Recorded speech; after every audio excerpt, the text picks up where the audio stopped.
Assalamualaikum warahmatullahi wabarakatuh. Perkenalkan, saya Ahmad Kamal Badri dan pada kesempatan kali ini saya akan mempresentasikan sebuah case study Nike Managing Ethical Missteps.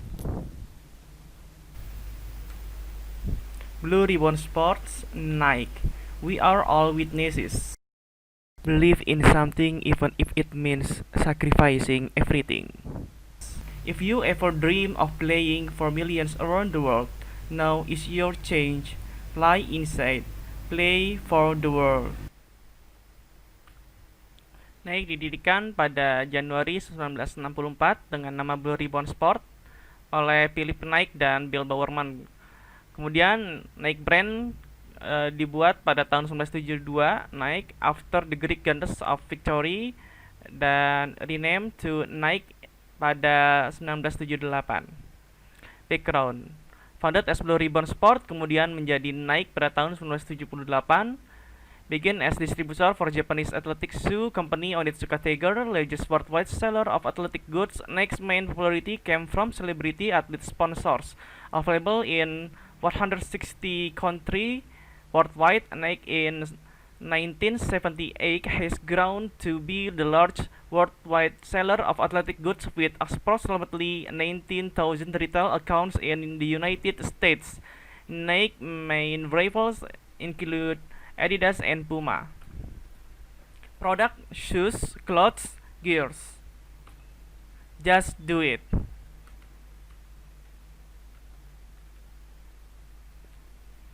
Global business practice under scrutiny. Sweatshop. Incident that brought Sweatshop labor to forefront of American consciousness was the Katie Lee Gifford debacle in 1996. Since the mid-1990s, Nike has faced a barrage of criticism from labor rights activities, the mainstream media, and others for human and labor rights violations in factory. In 96, Life magazine published an exposed article complete with photo of Pakistan children stitching soccer balls for Nike, Adidas, AG, and other company. Another well-publicized critic against Nike was Bob Herbert article The New York Times in 96. The demand for cheap labor in manufacturing plants can lead to increased prevalence of child labor and abusive practice, especially in developing countries such as Pakistan, Indonesia, Vietnam, and in China, where workplaces are not as regulated as in United States. Many critics has suggest the Nike should improve transparency measure in all of its factories. Criticism faced by Nike: child labor, poor working condition, widespread harassment, abusement, labor rights violation, extremely low wage, problem with factory condition, deficiencies in health and safety condition, indiscriminate hiring and firing practice. Berbicara tentang kritik yang dihadapi oleh Nike ini, ada dua poin penting yang menurut saya perlu kita kaji lebih dalam, seperti child labor dan juga extremely low wage. Apakah dengan anak-anak yang bekerja itu menjadi sebuah pelanggaran etika? Dan bagaimana dengan gaji yang dikatakan kecil? Apakah benar-benar kecil? Apa yang menjadi ukurannya? Apa yang menjadi standarnya sehingga ini menjadi sebuah kritik? Karena besar atau kecil itu bisa menjadi suatu hal yang relatif. Mari kita katakan pendapatan di Amerika dengan pendapatan di Indonesia itu mungkin bisa menjadi relatif lebih besar dikatakan Indonesia dan menjadi relatif lebih kecil jika dilihat dari sisi pekerja di Amerika. Apakah itu yang menjadi ukuran? Kemudian bagaimana dengan anak-anak yang bekerja? Apakah ketika anak-anak melakukan pekerjaan itu menjadi hal yang dilarang? Mari kita katakan itu bisa jadi hal yang baik untuk mendidik seorang anak menjadi lebih mandiri, belajar berusaha, berbisnis, atau pendidikan-pendidikan lainnya yang bisa membangun karakter dari anak itu sendiri. Kemudian kenapa ini bisa menjadi sebuah kritik yang akhirnya menjadi sorotan panjang? Akhirnya ini menjadi sebuah pertanyaan dalam benak saya. Apakah ini benar-benar timbul dari sebuah permasalahan yang mendasar atau hanya sebuah perbedaan perspektif dalam sisi sudut pandang budaya, di mana budaya Amerika Serikat jelas berbeda dengan budaya di Asia. Dan di kawasan Asia sendiri, antara negara Asia pun memiliki budaya atau sudut pandang yang bisa jadi berbeda juga. Namun, pertanyaan-pertanyaan yang timbul tersebut dapat terbantahkan dengan jawaban dari sudut pandang etika. Bagaimana hal ini dilihat dari sisi etika sebagai manusia? Etika berbicara dan dipertanyakan ketika suatu bagian dari manusia direnggut, baik itu kesempatan, masa depan, hak-haknya yang melekat pada diri manusia diambil. Bagaimana kaitannya dengan kasus Nike ini? Jika kita kembali melihat kritik-kritik yang dilancarkan kepada Nike, di mana terjadi abusement, labor right violation, dan hal-hal lainnya yang pada intinya hak-hak karyawan sebagai manusia direnggut secara tidak adil. Jika kita melihat pada poin-poin tersebut, kita dapat menyimpulkan bahwa benar terjadi pelanggaran etika. Namun, kita harus kembali melihat di mana pelanggaran ini terjadi. Apakah betul Nike bertanggung jawab atas pelanggaran etika ini, atau subkontraktor yang menjadi rekan usaha Nike lah yang menjadi penanggung jawabnya? Hal ini menjadi kesempatan untuk Nike memberi pernyataan-pernyataan defensif. Nike mengklaim bahwasanya karyawan yang dipekerjakan adalah tanggung jawab dari subkontraktor, di mana semua yang berada pada industri tersebut menjadi responsibilitas dari subkontraktor, bukan tanggung jawab dari Nike. Sayangnya, hal tersebut tidak semudah itu, karena berdasarkan hukum kausalitas, hal ini terjadi karena adanya permintaan dan juga penawaran barang yang dibutuhkan oleh Nike. Tanpa adanya demand, otomatis tidak akan ada supply. Di mana kaitannya dengan Nike, tanpa adanya permintaan barang dari Nike, maka tidak akan ada supply dari subkontraktor tersebut. Sehingga secara kausalitas, hal ini berhubungan erat dengan Nike. Kritik-kritik ini membawa Nike dalam perubahan manajemen yang sangat besar. Nike menambahkan upayanya menjadi usaha yang lebih beretika dalam memproduksi dan menjadi pemimpin dalam area tertentu. Menghadapi krisis ini, CSR Nike pun berkembang melalui 5 tahapan.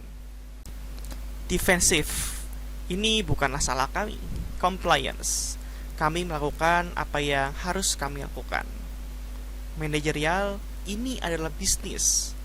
Kemudian strategik, kita harus memberikan sebuah keunggulan kompetitif. Dan yang terakhir menjadi civil, we need to make sure everybody does it. Nike Corporate Social Responsibility. Nike has increased its efforts to be more ethical in its manufacturing practices and has become something of industry leader in certain areas. Nike became the first company to respond to student requests to publicly disclose the names and location of its contracted factories that produce licensed collegiate products. Nike's corporate social responsibility covered environmental sustainability. Nike began development of the reuse issue program to help reduce the company environmental footprint and reduce the amount of shoes that end up in landfills. Code of conduct.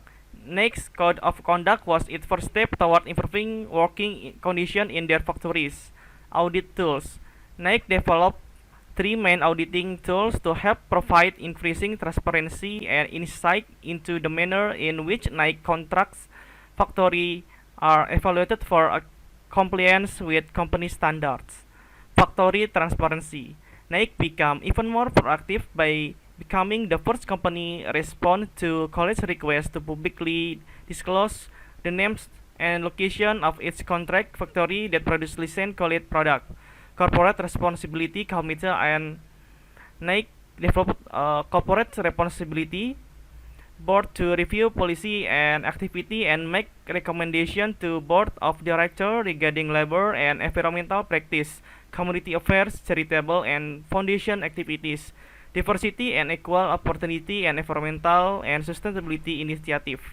Philanthropy.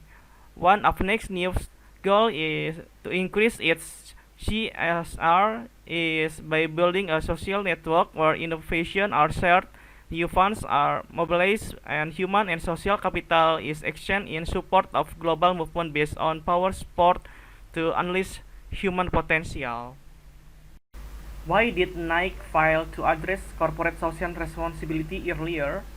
In order to remain competitive and keep manufacturing costs low, Nike oversee fair labor. Nike claimed that their employees were hired by them and workplace standards inside the factory were not their responsibility. Nike minimizing the effort in contract recruitment and overlooking fair labor practice to preserve low costs. Nike doesn't have external firm corporate governance within their external supply system, which made Nike lacking regulation and implementation through global supply chain. External control mechanisms are controlled by those outside an organization and serve the objects of entities such as regulators, government, trade union, and financial institutions. Worker rights and CSR was not their main concern at that time. Evaluate Nike's response to societal and consumer concerns about its contract manufacturing.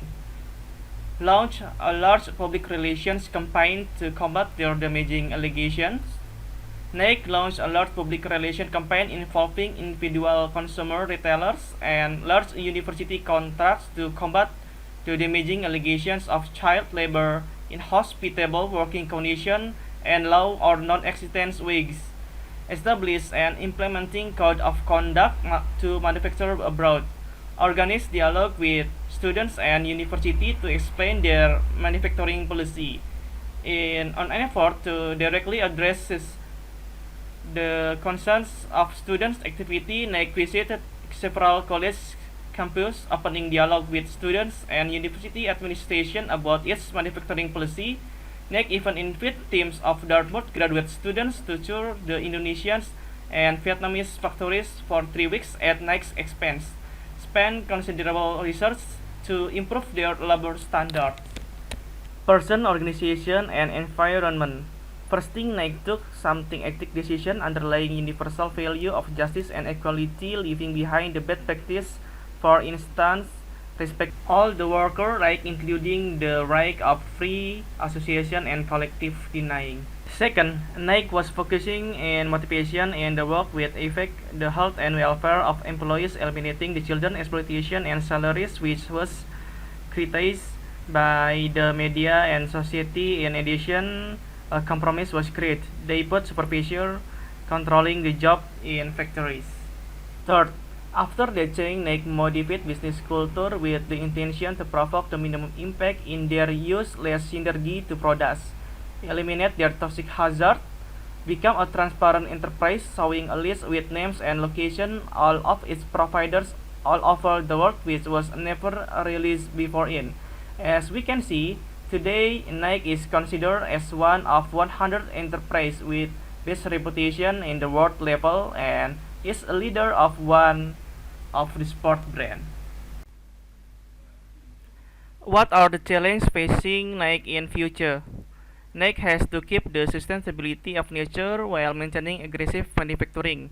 Nike needs make sure all facilities are eco-friendly. Moral challenge and integrity. Future policies might threaten Nike factory abroad. Diversity in future market might be too fast for Nike to catch the revolution trend. Nike has to keep their reputation back on track after experiencing bad publicity, economy uncertainty in the future, and business research in the future. Sekian presentasi yang dapat saya sampaikan. Atas perhatian dan kesempatan yang telah Anda berikan, saya ucapkan terima kasih dan wassalamualaikum warahmatullahi wabarakatuh.